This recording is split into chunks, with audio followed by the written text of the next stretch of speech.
बंजारा समाजाला एस-टी प्रवर्गातून आरक्षण देण्यात यावं या मागणीसाठी पाहिले तर परळी तालुक्यात आज बंजारा समाजाची बैठक देखील इथे आयोजित करण्यात आली होती आणि त्याने पाहिले ते 15 तारखेला जिल्हाधिकारी कार्यालय यांचा एक मोठा मोर्चा धडकणार आहे।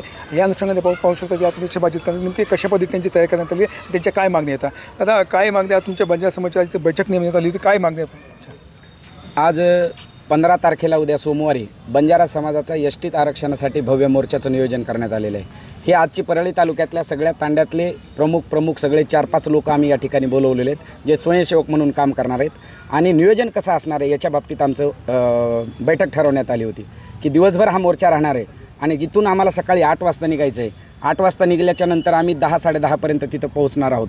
त्याच्यासाठी प्रत्येक माणसाला आम्ही हे सांगितलं आहे की घरून येताना आपापल्या 2-2 भाकरी, ठेचा आणि जे काही खारीचे फोड असेल ते सोबत ठेवा आणि आंदोलनाला यशस्वी या, अशा पद्धतीचं नियोजन आमचं बारकाईनं सगळ्या बाबतीत झालेलं आहे।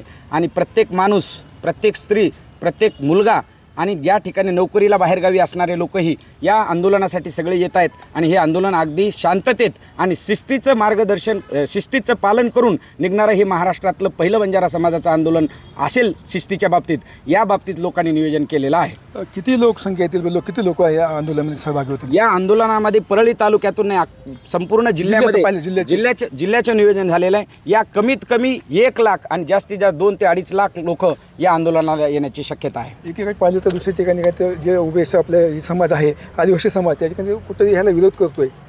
अगदी बरोबर आहे, आदिवासी समाज या बाबतीत विरोध करत असेल तरी, परंतु जर आमच्या नोंदी तशा आहेत, आमच्यावर अन्याय कधी झाला आहे त्यांनी तरी ते आरक्षणाचा फायदा घेत आहेत। आम्हाला 1947ला आरक्षण मिळाले आणि त्याच्याही अगोदरपासून बंजारा समाज हा एस-टीमध्ये आहे। या गॅजेटेनुसार त्याची नोंदी पण आहेत। आम्हाला तेव्हापासून काहीच मिळालं नाही। 78 वर्ष झाले आम्ही उपाशी आहोत, ते तर उपभोगतायत। आणि मग त्या नोंदी असतील, बाबासाहेब आंबेडकरांनी घटना लिहिलेली असताना त्या घटनेत तशा तरतुदी आहेत आणि तरतुदी असताना आम्हाला दिलं गेलं नाही, हे सगळ्यात महत्त्वाचा मुद्दा आहे। कशा पद्धतीने तयार करण्यात आलेली आहे? सर्वप्रथम आम्ही गेले 8 दिवसापासून फार परळी तालुक्यामध्ये मेहनत करत आहोत। प्रत्येक तांड्यामध्ये जाऊन एस-टी आरक्षणाचा मुद्दा हे जागृत या ठिकाणी सांगितलेला आहे आणि आज परळी तालुक्यामध्ये पूर्ण तांड्यातले प्रमुख नायक हसाबी या ठिकाणी आलेले आहेत। प्रत्येक तांड्यातून जवळपास 500 ते 600 लोक या ठिकाणी जाणार आहेत। परळी तालुक्यातून म्हणलं तर जवळपास 15 ते 20 हजार लोकसंख्येच्या दृष्टीने हा मोर्चामध्ये सामील होणार आहे आणि बीडमध्ये हा लाखोच्या पुढं संख्या जाईल, हा आमचा विश्वास आहे। सो काय सांगाल, जे हैदराबाद गॅजेट आहे त्यानुसार तुमचे एस-टीतून मागणी करत आहात, कशा पद्धतीने?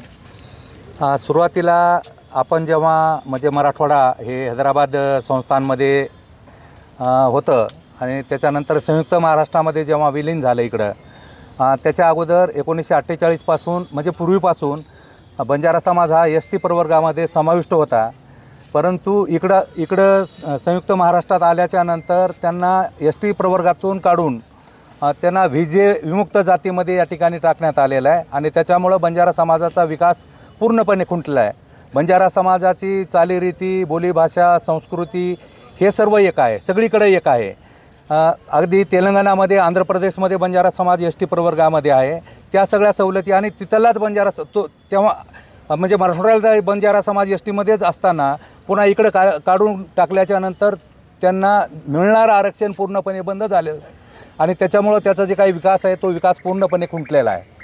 सरकारला काय मागणी असणार? त्या बंजारा समाजाला एस-टी प्रवर्गामध्ये समाविष्ट करा हीच प्रमुख मागणी आहे। दुसरी भूमिका काय असणार आहे?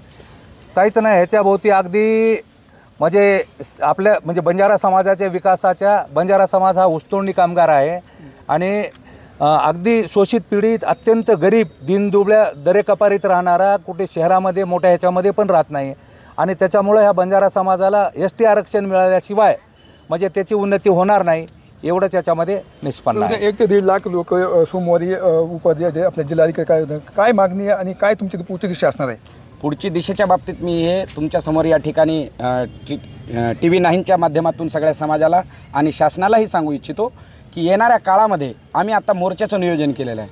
मोर्चाचं नियोजन संपूर्ण महाराष्ट्रातून होतं आहे।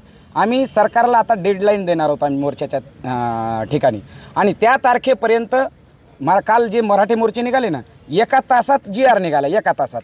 आम्ही 1 तासात नाही म्हणतो, आम्ही काही दिवसाचा कालावधी देऊ आणि त्या कालावधीपर्यंत जर महाराष्ट्र सरकारने अशा प्रकारचे जर काही GR काढले नाहीत तर येणाऱ्या काळात पुढची दिशा आम्ही आंदोलनाची ज्याच्याहीपेक्षा तीव्र असणार आहे. आणि दुसरी महत्त्वाची गोष्ट आहे, आम्ही बंजारा समाज वाडी वस्ती तांड्यावर आहे, यांचं मतदान किती आहे काउंट झालेलं नसेल पण आम्हाला माहिती आहे किती येते, म्हणजे कुठं काय करायचं याची जाणीव आम्हाला आहे. येणाऱ्या काळात जर यांनी आम्हाला गुमाने जर या पद्धतीनं जर ST आरक्षणामध्ये नाही दिलं तर येणाऱ्या काळाच्या इलेक्शनमध्ये आम्ही हे दाखवून देऊ की काय करणार आहेत आम्ही. जिल्हा परिषदचं इलेक्शन लागणार आहे थोड्या वेळात. आता जिल्हा परिषद इलेक्शन लागलेलं आहे. आता जिल्हा परिषद इलेक्शन येणाऱ्या जिल्हा परिषद पंचायत समिती नगरपालिकेचे इलेक्शन जवळ आलेले आहेत.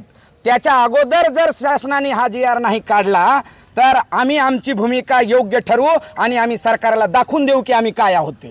येणाऱ्या जिल्हा परिषदच्या निवडणुकीच्या अधिकार सरकारने ज्या नाही काढला तर आम्ही त्यांना दाखवून देऊ अशी देखील भाषा यांनी आता त्यांनी समज बांधून केलेली आहे. कॅमेरापर्सन विकास वाघमारे, मी संभाजी मुंडे, शिवन्यामठी, परळी, बीड.